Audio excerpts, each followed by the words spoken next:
Bonjour tout le monde, ravi de vous retrouver, nous sommes lundi 25 octobre 2021, le Bitcoin vaut environ 63 000 $, donc après avoir fait un nouvel ATH à 67 000, on est revenu chercher le niveau des 60 000. Alors voici le graphique en daily, là nous avions cassé l'ATH pour aller chercher les 67 000 et nous sommes revenus chercher les 60 000. Pourquoi ce niveau des 60 000 fait office de support désormais? Pourquoi est-ce qu'on a une bougie verte aujourd'hui? Eh bien c'est assez simple, hein. Regardez, si on regarde le graphique en weekly, les 60 000 correspondent tout simplement à la cassure de l'ancien ATH, en tout cas au niveau des corps de chandelle. Je parle des corps de chandelle puisque, regardez, si on se met en droite, on voit qu'effectivement, c'est l'ancien sommet représenté par les clôtures en weekly que nous avons cassé et que nous sommes revenus tester en daily ce week-end lors de ce petit retour au niveau des 60 000 $ sur 3 mèches consécutives. Voilà, c'est ce qu'on avait évoqué sur la chaîne précédemment, dans les émissions précédentes. Est-ce que ça veut dire que voilà, c'était un bon point d'achat? Certes, mais est-ce que ça veut dire que forcément on va faire un nouveau sommet? Non, pas forcément, puisqu'on pourrait très bien venir dessiner sur le graphique aujourd'hui un petit M qui pourrait se confirmer ici pour avoir un Bitcoin qui retrace un peu plus profondément. Malgré tout, vous auriez toujours bien fait d'avoir acheté ici, puisque vous le savez, on essaye d'acheter par palier, on n'est pas devin, on ne sait pas où sera le bottom, on essaye simplement d'acheter sur des jolis points de support.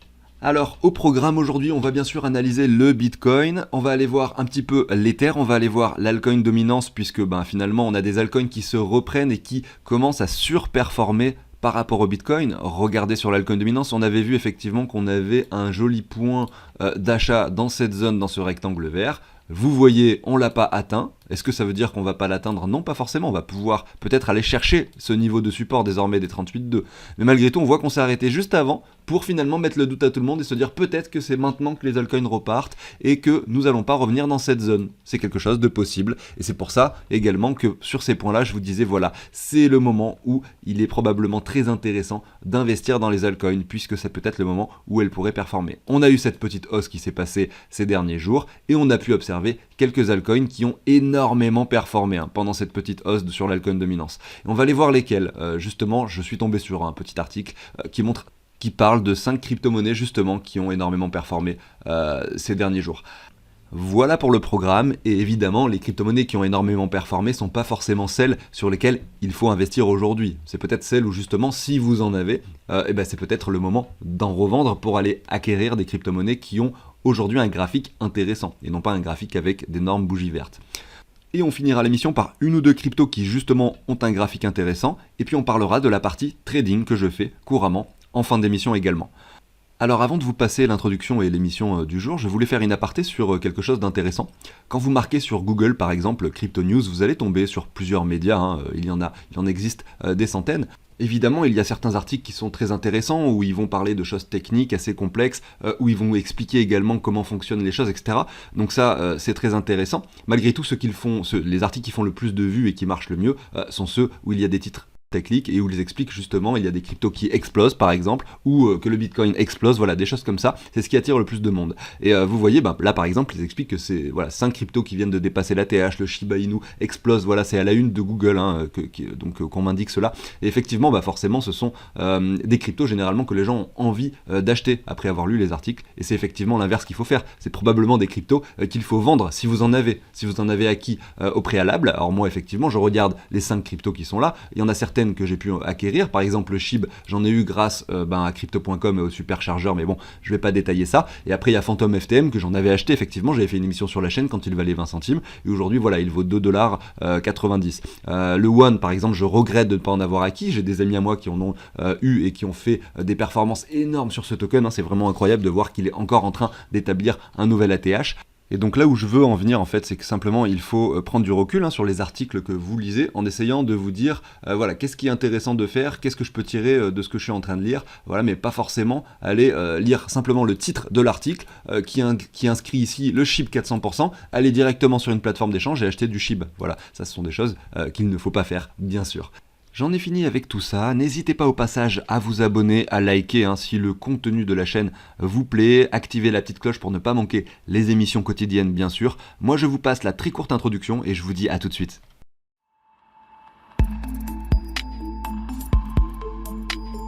Allez, c'est parti, on débute avec le Bitcoin. Je vous avais dit lors de mon émission précédente que j'allais vous présenter une plateforme qui va permettre de gagner des intérêts, donc courant du week-end. Je ne l'ai pas fait, j'ai pas eu le temps, je le ferai demain.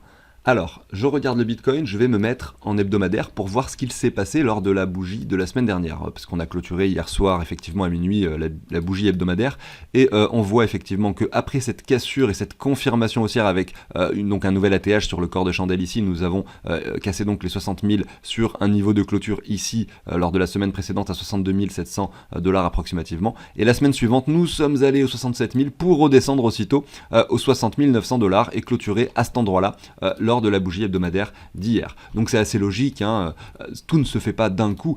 On a une confirmation en weekly certes, mais ça va mettre du temps à se construire avant d'avoir un cours qui grimpe. Et vous le savez, on attend également donc sur le time frame supérieur qui est donc le mensuel, on attend également de voir si l'on va clôturer en dessous de ce niveau des 58 800. Ça veut dire que c'est finalement l'étape principale qui va nous indiquer si la hausse pourrait continuer, parce que le graphique en mensuel est plus fiable, on va dire, est plus viable que le graphique en weekly. Plus on va haut dans les time frames et plus c'est important. Ceci étant dit, je retourne sur le graphique en donc daily, donc en journalier. Ici, effectivement, on constate également l'ATH sur le journalier, sur les corps de chandelle. Effectivement, nous avons clôturé à 66 000 ici. Nous sommes revenus chercher le niveau des 60 000 qui est donc le support dont je vous parlais. Et ce qu'on peut essayer de faire, c'est de voir ce que ça représente sur un Fibonacci qui reprend toute cette hausse que nous avons eue donc ce dernier mois.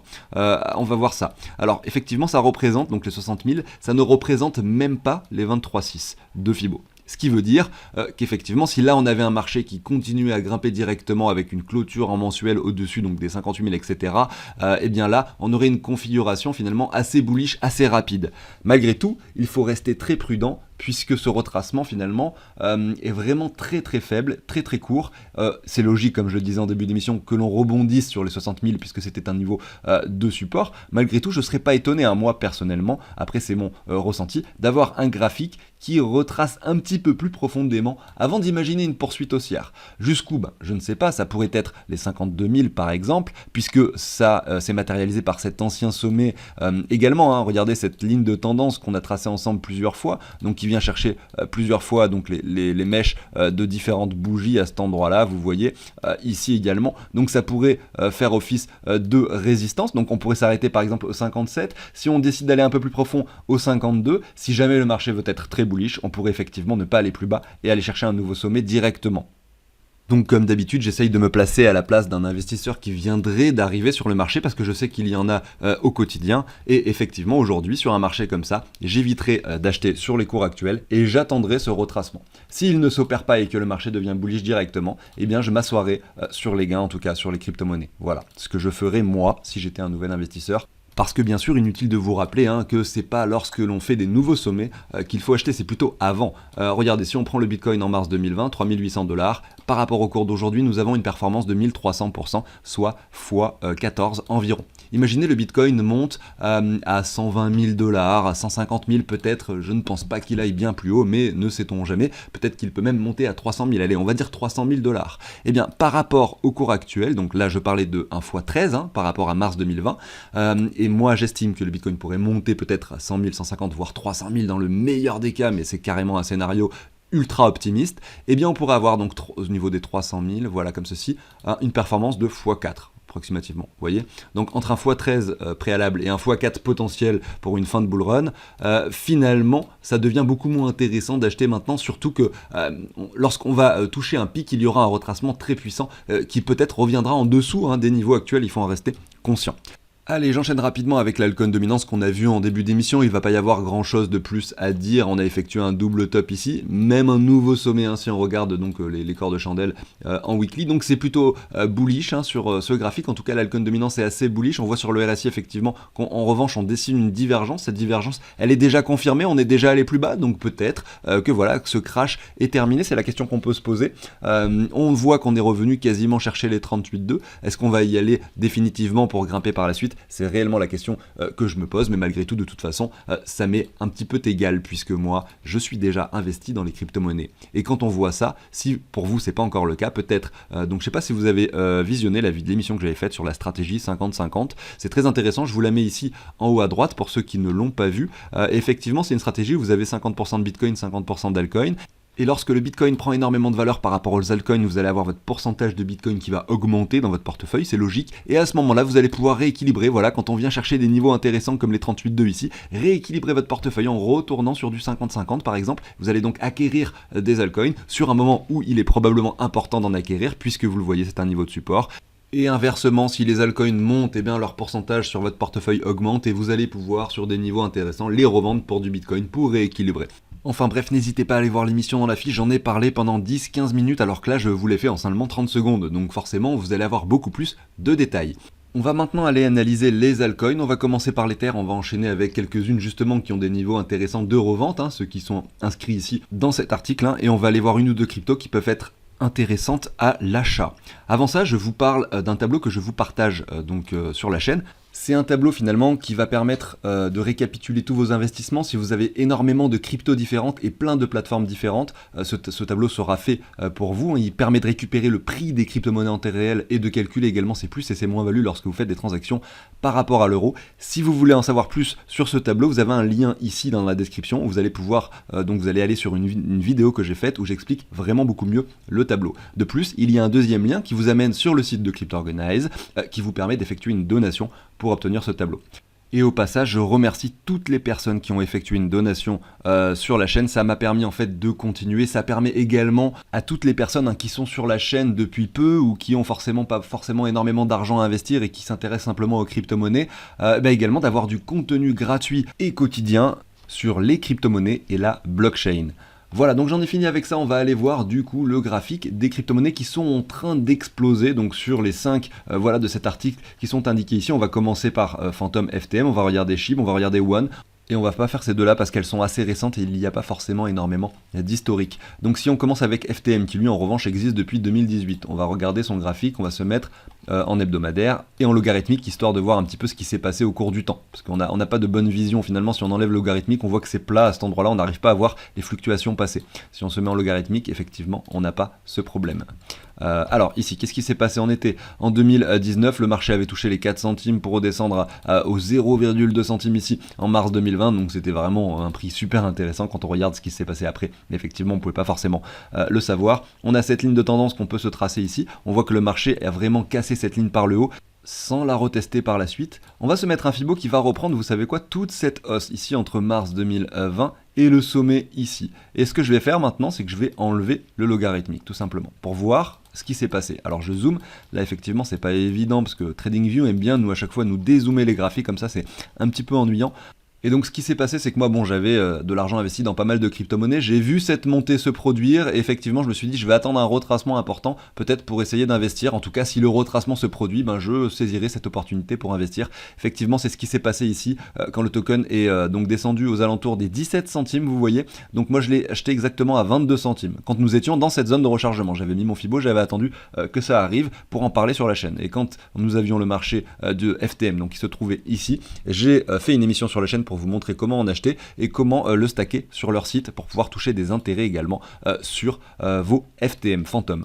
La suite on la connaît, en tout cas elle est visualisable ici à l'écran. Nous sommes passés du coup des 17 centimes, 20 centimes, moi je vais reprendre le prix auquel je l'ai acquis, au niveau actuel donc x12, x13 sur ce token. J'en avais mis un tout petit pourcentage de l'argent total que j'ai, puisque je m'amuse pas à faire un all-in sur un token comme celui-ci. Même sur l'Ether ou le Bitcoin, je le ferai pas le all-in puisque j'aime bien diversifier, vous le savez, pour essayer finalement de compenser certaines pertes avec d'autres hausses. En ce moment, on a un marché très haussier et finalement, on a beaucoup plus de hausses que de pertes et donc c'est très bénéfique. C'est pour ça que j'ai créé la chaîne en novembre 2020 et aujourd'hui, je suis très content de voir ce qu'il se passe et on va essayer de revendre au meilleur moment nos crypto-monnaies. Maintenant, ça va être un petit peu l'objectif. Donc aujourd'hui, FTM, qu'est-ce qui se passe? Eh bien, si on prend un Fibo de prolongation, tout simplement, et qu'on se positionne comme ceci, regardez, tac, on voit que nous avons cassé les 161,8, on a méché dessus avant de retracer, donc vous voyez que c'est quand même un niveau pertinent de revente, ou en tout cas un niveau de résistance pertinent, en tout cas sur le graphique. Derrière on retrace vers ce niveau-ci, qu'on pourrait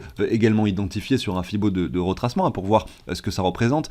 Moi je pense que ça doit être à peu près les 38,2, voilà un peu plus bas, au niveau des 0,5 sur les mèches, et entre les 0,5 et les 38,2. Donc un niveau pertinent également. Et derrière, voilà, la hausse continue, on vient chercher les 261,8, on a le niveau des 361,8 et des 423,6. Il est rare qu'on s'arrête sur les 361,8, donc si là on décide vraiment de casser ce niveau, eh bien il est fort probable que derrière cette crypto-monnaie vienne chercher le niveau des 423,6, donc les 4,23$. Est-ce que ça vaut le coup d'en acheter? C'est à vous de voir, on est à 2,90$, là vous pouvez faire un fois 1,5, donc à peu près 50-60%. Est-ce que voilà, vous voulez prendre le risque de jouer cette hausse, à savoir que nous avons déjà eu une hausse très importante et que le retracement peut être très violent par la suite. Pour ceux qui me suivent depuis un petit moment, effectivement, si vous avez pu l'acquérir ici à 20 centimes, entre 20 et 40 centimes, peut-être qu'il est intéressant aujourd'hui de prendre des profits. Vous aviez le niveau des 68 déjà pour commencer à prendre des profits. Si vous ne l'avez pas fait sur ce niveau-là, s'il vous plaît, faites-le maintenant, peut-être au moins pour rembourser votre investissement de départ, et puis peut-être même pour en récupérer plus, pour réinvestir dans d'autres crypto-monnaies qui ont des configurations similaires à FTM ici au mois de juin 2021, donc avant que cette poussée se produise, pour essayer de profiter, ou en tout cas de jouer quelque chose, un scénario similaire à celui-ci, sur d'autres actifs. Tout simplement, c'est comme ça qu'on essaye de faire fructifier son argent au quotidien. Voilà pour FTM. Alors qu'est-ce qu'il y avait d'autre?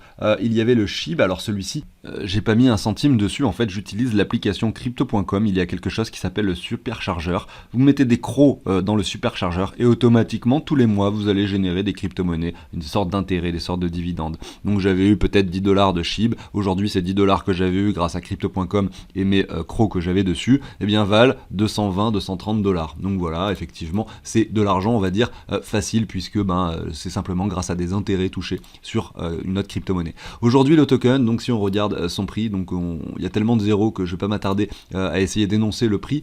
On a un token ici qui est établi en 1, 2, 3, 4 semaines, une performance d'environ 450%, donc x 5,5 par rapport à son prix précédent. Si on se met en logarithmique, finalement ça change pas grand chose. J'estimais que là il y aurait peut-être eu plus de fluctuations, mais en fait ce token est assez récent, je pense. Alors on faudrait aller voir sur CoinGecko, si vous voulez connaître un petit peu depuis combien de temps un token existe. Vous pouvez aller sur CoinGecko, vous marquez CoinGecko, le nom du token SHIB par exemple. Je suis dessus actuellement. Vous cliquez sur Max ici sur le graphique et là vous avez vraiment la référence du prix depuis ses débuts. Donc il existe depuis le mois d'août 2021 ce token. Voilà pour ça. Et derrière, qu'est-ce qui pourrait se passer? Vous le savez, quand on a des bougies vertes comme celle-ci qui sont extrêmement bullish, on peut estimer que peut-être ce token est surévalué. On en parle dans à peu près tous les médias. Voilà, tout le monde dit le token a pris 400% en 4 semaines, ce qui est vrai. Et derrière, peut-être qu'il va y avoir un crash assez important, puisqu'il faut savoir que toutes les personnes qui en ont acquis sur ces prix-ci vont à un moment donné prendre leur profit et revendre du SHIB. Et c'est clairement ça qui fera chuter son prix. Et il sera probablement peut-être intéressant, en tout cas si c'est un token que vous voulez acquérir, c'est un meme coin, c'est pas des actifs que moi personnellement j'aime bien avoir malgré tout. Pour ceux qui font uniquement de la spéculation et qui s'intéressent absolument pas au projet derrière, ça peut être intéressant, peut-être sur du court terme, d'avoir ce genre de tokens qui peuvent, comme on le voit ici sur le graphique, performer. Si je prends toute la hausse, admettons que la hausse soit finie, ce qui est probablement pas le cas, parce qu'il n'y a aucun signal qui nous indique que cette hausse est terminée, on pourra estimer que le prix redescende dans ces zones-là, et peut-être que ce sera un moment intéressant pour en acheter, pour ensuite une poursuite haussière. Je continue avec le token One de la blockchain Harmony. Alors, je vais sur son graphique dans un premier temps, comme ceci, Tech One, USDT par exemple. Voilà, on va prendre USDT, Binance. Est-ce qu'il y a de un historique important? Oui, ça va être suffisant. Là, on est en logarithmique, c'est pour ça qu'on voit pas finalement cette hausse, mais en fait, on observe clairement ici sur le graphique algorithmique finalement que nous sommes sur quelque chose de très important. Nous sommes sur les 30 centimes. Ici, en janvier 2021, il valait 0,9 centimes exactement, même pas un centime. Vous voyez, donc x 31 ici, de façon c'est très très propre.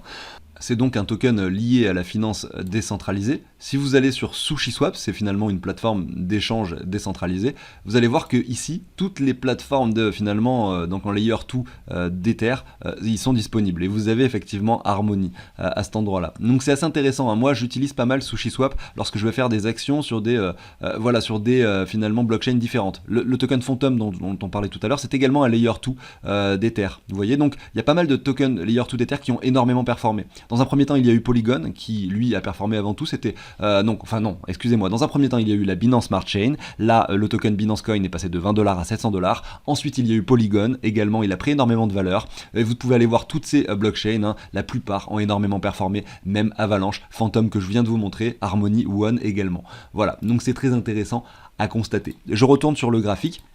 Ce qui était pertinent également, comme sur Phantom, c'est que nous avons eu ce retracement. Nous sommes revenus dans cette zone de rechargement. Il y a même eu un W qui s'est dessiné. Regardez, si je me mets en droite, je vais retirer les lignes un petit peu moches que je viens de dessiner. On a établi ici sur le graphique, malheureusement, c'était pas un W très propre. Nous avons fait un nouveau bottom à cet endroit-là. Malgré tout, il a été confirmé ici. Nous sommes même pas revenus tester la neckline tellement que c'était bullish. Donc c'était assez compliqué à voir, mais malgré tout, sans forcément attendre de W, vous êtes dans la zone de rechargement. Vous pouvez commencer déjà à mettre un petit billet. Si vous l'aviez fait à ce moment-là, donc c'était au mois de juin 2021, vous auriez pu l'acquérir sur un prix d'environ 5 à 8 centimes. Vous l'avez donc compris, c'est plutôt une crypto-monnaie qu'il faudrait vendre aujourd'hui plutôt que d'acheter.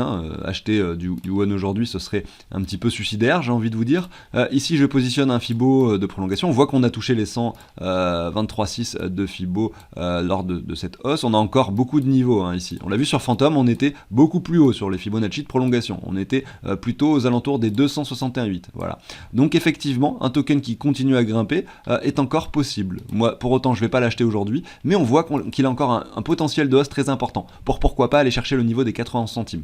En plus, moi quand je vois des prix comme ça, 91 centimes, je me dis que c'est assez pertinent puisque c'est un petit peu en dessous du niveau psychologique des 1 dollar et qu'entre les 90 centimes et les 1 dollar, il y a probablement beaucoup de personnes qui prendront leur profit. De façon psychologique, on se dit voilà, j'attends que le prix soit 1 dollar pour revendre. Et il y a des personnes qui vont essayer d'être plus malins que les autres en se disant bah voilà, vu que tout le monde va attendre les 1 dollar, je vais le revendre à 90 centimes ou à 95 centimes. Vous voyez un petit peu l'idée. En plus voilà, ça correspond à ce Fibo. Et finalement, après avoir vu le Binance Coin monter autant lorsqu'il était sur le Layer 2, donc d'Ether, et qu'on pouvait effectivement l'utiliser sur la finance décentralisée, on aurait pu tenter, je ne l'ai pas fait, mais on aurait pu tenter d'essayer de miser ou en tout cas de spéculer sur tous les actifs qui sont concernés par le Layer 2 d'Ether. Bien sûr, c'est facile à dire après coup, mais voilà, c'est quelque chose que je me dis que j'aurais pu y penser en fait. J'aurais pu y penser, et ça n'a pas été le cas. Et voilà, c'est comme ça qu'on apprend.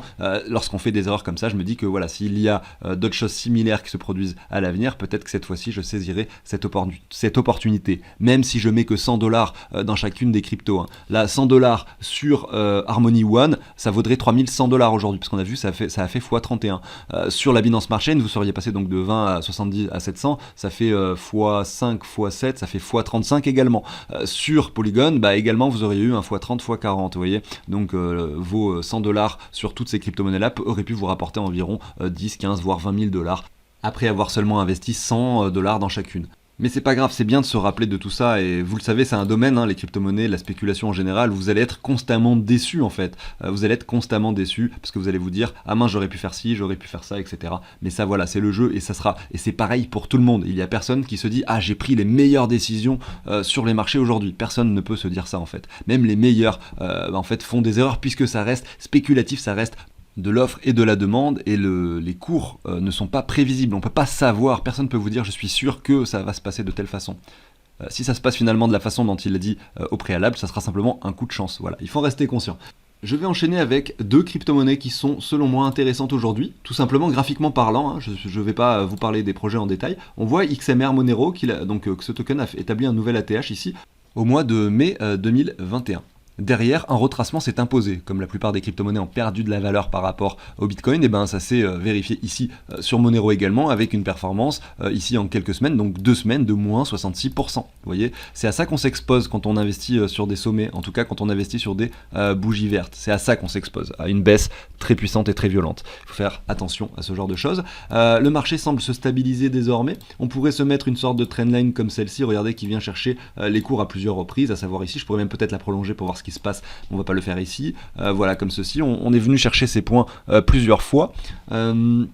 Qu'est-ce qu'il y a également à constater, c'est que lors du crash de 2018, donc sur les crypto-monnaies en général, ce token existe depuis longtemps, il a établi effectivement quelque chose d'assez propre avec une confirmation de W ici, un retour de neckline à cet endroit-là, et le nouveau sommet qui s'est enchaîné par la suite. Et là on voit qu'on est sur des prix plutôt intéressants, je vais remettre la trendline comme ceci. On avait donc cette trendline qui a fait à chaque fois office de résistance à la fois ici et ici. Derrière on l'a cassé par le haut, on s'en est servi de support 1 fois, 2 fois, 3 fois, même 4 fois à cet endroit-là. Donc essayez d'acheter ce token sur cette ligne, c'est très pertinent. Est-ce qu'on va y revenir? Je n'en ai aucune idée. Est-ce qu'aujourd'hui ça reste intéressant? Oui, probablement. parce que malgré tout, on observe que sur le graphique, on est relativement bas, contrairement aux tokens que je vous ai montré avant, hein, on les a vus par rapport au dollar, vous avez vu que c'était pas forcément les meilleurs prix, c'était des ATH, des sommets. Là, c'est plutôt des niveaux pertinents, et si on a ce W qui vient se confirmer, donc imaginez que vous avez cette cassure, peut-être que là, ici également, ça peut être intéressant d'acheter. Effectivement, le prix serait plus élevé que maintenant, mais les probabilités de continuation haussière seraient également plus importantes. Donc vous prendriez moins de risques à investir par ici, sur la confirmation de la cassure. Là, vous pourriez prendre plus de risques aujourd'hui, mais également le risque est associé à la récompense. Si vous achetez maintenant, vous allez faire plus de gains par la suite, puisque vous allez gagner, donc au lieu de l'acheter à 300, donc ici 320, vous pourriez l'acheter en dessous de 300 à 295 dollars. Voilà pour Monero, moi j'en ai en fond de portefeuille depuis un moment, je le garde. J'ai rechargé à plusieurs reprises, à la fois sur le portefeuille fictif que l'on a vu ensemble et à la fois sur mon portefeuille personnel, et on verra un petit peu ce qui se passera là-dessus. Allez, j'enchaîne avec un autre token, le VET de VeChain par rapport au dollar. Donc j'ai l'habitude de le regarder, hein. Souvent je regarde les tokens par rapport au Bitcoin. Là aujourd'hui je vous l'ai fait que par rapport au dollar. On va se mettre en logarithmique, voyons voir un petit peu si on a... Moi j'aime bien regarder les trendlines de long terme, voir si ça colle avec, si on a quelque chose qui colle. Bien plus ou moins tout de même, hein. Regardez si j'essaye de la positionner correctement, comme ceci sur les mèches. Effectivement on a quelque chose qui colle pas mal, hein. Regardez ici nous étions en 2019, donc c'est quelque chose d'assez long terme et donc d'assez pertinent. On casse ce niveau de résistance par le haut, on revient tester en tant que support. Donc est-ce que ce prix pourrait être à nouveau atteint des 8 centimes? Et bien pourquoi pas, regardez, hein, on est qu'à 13, donc avoir un token qui descend à nouveau un petit peu, ça peut être effectivement un niveau de prix très intéressant si il était amené à revenir sur les 8 centimes. Malgré tout, voilà, si on enlève le logarithmique, on regarde le marché actuel, il y a aussi la possibilité que là, nous ayons un W qui se confirme avec ici une valeur donc de 15-16 centimes, une clôture en hebdomadaire, une confirmation, et avoir quelque chose qui performe par la suite, c'est tout à fait envisageable. Je vais du coup enlever cette ligne que j'ai tracée. Alors là, on n'est tout de même pas sur la même configuration que Monero. Alors le graphique ressemble énormément au niveau des bougies, hein, ici en tout cas au niveau de la configuration de ces derniers mois. En revanche, on voit que lui, début 2021, il a eu des performances très très importantes. Regardez, 21 décembre 2020, ici nous étions le 12 avril 2021, donc x18 sur ce token. Et ce x18 finalement, il a pas duré très longtemps, puisque peu de temps après, il repère 80% de sa valeur. Donc ici pour revenir sur un prix de 6 centimes après avoir touché les 28. C'est un projet qui est très intéressant, qui concerne la traçabilité d'à peu près n'importe quoi, hein, mais sur la blockchain. Je vous donne un exemple, vous allez acheter un produit sur Amazon, effectivement vous allez peut-être pouvoir, grâce à la blockchain, retracer ce qui s'est passé avec ce produit de façon détaillée et en décentralisé. Ça ne sera pas une entreprise centrale qui vous dira, voilà le colis est parti tel jour à telle heure, voilà le produit a été fabriqué de telle façon, mais ça sera tout un système décentralisé qui va vérifier ces informations. En fait, il y a des personnes qui seront, enfin des ordinateurs, des nœuds de la blockchain qui seront là pour vérifier grâce à des oracles. Après là, on rentre dans des détails un petit peu techniques, mais qui pourront vérifier toutes ces données et les intégrer sur une blockchain publique. Voilà. Et c'est là où ça devient très intéressant. Et c'est aussi intéressant pour, faut pas croire, hein, c'est également intéressant pour les entreprises qui vont vendre leurs produits, parce que ça leur permet d'être transparents avec leurs clients. Et la transparence fait que peut-être ils vont gagner en popularité également, puisqu'on a aujourd'hui, en 2021, même les années précédentes finalement, peut-être amplifié avec le Covid, hein, une sorte de mouvance de personnes qui ont l'impression d'être restreints au niveau de leur liberté, avoir l'impression également que leurs données sont utilisées à des fins commerciales sans leur accord, hein, comme c'est le cas entre les grosses multinationales qui possèdent énormément de données sur vous, surtout si vous avez créé des comptes sur des réseaux sociaux. Et donc je pense que dans les 5 à 10 ans qui viennent, il y a énormément d'entreprises qui se mettront à la blockchain et qu'effectivement ce genre de choses changera, puisque aujourd'hui ça ne convient pas à la société actuelle et que forcément, eh bien, je suis optimiste du fait que ça va évoluer dans le bon sens, et peut-être grâce à cette technologie qui est la blockchain. Aparté terminé, j'en ai fini avec VeChain. N'hésitez pas à aller voir, hein, vous allez sur CoinGecko, vous tapez le nom de VeChain, vous allez ici trouver le lien du site internet de VeChain, vous allez pouvoir regarder également le white paper. Et moi de mon côté, j'aime bien des fois passer quelques heures à lire des white papers, à me renseigner sur des projets, puisque ça me fait sortir un peu de tout cet aspect spéculation. Et je me retrouve parfois dans des choses beaucoup plus techniques et des fois même beaucoup plus compliquées où je ne comprends pas grand chose, hein, puisque c'est, vous le savez, ça reste un secteur assez complexe de façon générale, mais ça reste très intéressant, ça permet en fait d'approfondir un peu les choses et de comprendre de plus en plus comment fonctionne ce petit monde. J'enchaîne avec la partie trading. Lors de ma dernière émission, je crois que c'était jeudi, on avait le marché qui commençait à descendre et on avait mis un Fibo pour essayer d'identifier un point d'achat, pour essayer d'attendre effectivement un M qui pourrait se produire sur le Bitcoin à l'avenir. Effectivement, j'avais mis mon entrée en position du coup ici à 65 883. Là, je fais en fait la partie trading, c'est-à-dire qu'à chaque fin d'émission, je parle de trading et on essaye ensemble de jouer des ventes ou des achats sur les contrats dérivés. On peut vendre du Bitcoin qu'on n'a pas et donc on peut spéculer sur la baisse du Bitcoin ou de n'importe quelle autre crypto-monnaie donc disponible sur des contrats dérivés. Si vous voulez en savoir plus sur ce sujet qui est très intéressant, je vous conseille d'aller effectivement dans la description également de cette émission. Vous avez une vidéo explicative trading, vous cliquez et là vous allez voir, j'ai parlé pendant 10 minutes, 15 minutes de ce sujet plus en détail. Bref, j'en reviens sur mon graphique. On voit qu'effectivement là j'avais mis mon point d'entrée à ce niveau-là, aux alentours, donc en fait c'était lorsque nous étions ici, donc je l'avais mis en plein milieu de la zone de rechargement. Aujourd'hui le marché est allé plus bas, et donc aujourd'hui je vais réajuster mon point d'entrée pour le positionner plutôt par ici. Voilà, donc on est toujours au-dessus des 2 sur le niveau du risque-reward, donc ça reste intéressant finalement de bouger le point d'entrée sans forcément bouger le stop-loss et le take-profit, puisqu'on reste sur quelque chose de pertinent. Et donc c'est ce que je vais faire, je vais sur ici Binance Future, supprimer mon ordre que j'avais positionné, et je vais le remettre de façon différente. Parce que là, j'estime effectivement, par rapport à ce que l'on a vu dans cette émission de façon quotidienne, j'estime que le Bitcoin pourrait revenir ici au niveau, donc dans cette zone de rechargement, pour ensuite avoir une confirmation d'un M, un retracement un peu plus profond, pour pourquoi pas imaginer un Bitcoin qui reviendrait sur les 52 000. Voilà, ça matérialiserait également cet ancien sommet. C'est selon moi plausible. Ça peut ne pas se produire, peut-être que je perdrai à nouveau ce trade, mais c'est pas grave, on essaye de le faire ensemble. Sur la chaîne, ça me permet de vous montrer également comment fonctionne la plateforme Binance Future. Je vais du coup pouvoir positionner mon entrée en position. Donc cette fois-ci, ça va être 64 000, on va mettre 797, parce qu'on va essayer quand même de faire en sorte que le trade se déclenche. 64 797, voilà. Donc je vais pouvoir le modifier également sur... ça c'est un petit tableau que j'ai créé. N'hésitez pas à aller voir la vidéo que je vous ai montrée tout à l'heure dans la description pour savoir comment ça fonctionne. Là je vais mettre 64 000 du coup, on a dit... Donc 64 797. Et effectivement, voilà, mon entrée en position est inférieure à celle qu'il y avait avant, parce que je dois respecter mon levier et ma perte maximale si on touche le stop loss. Et donc je vais rentrer en position, excusez-moi, avec 0,01 Bitcoin.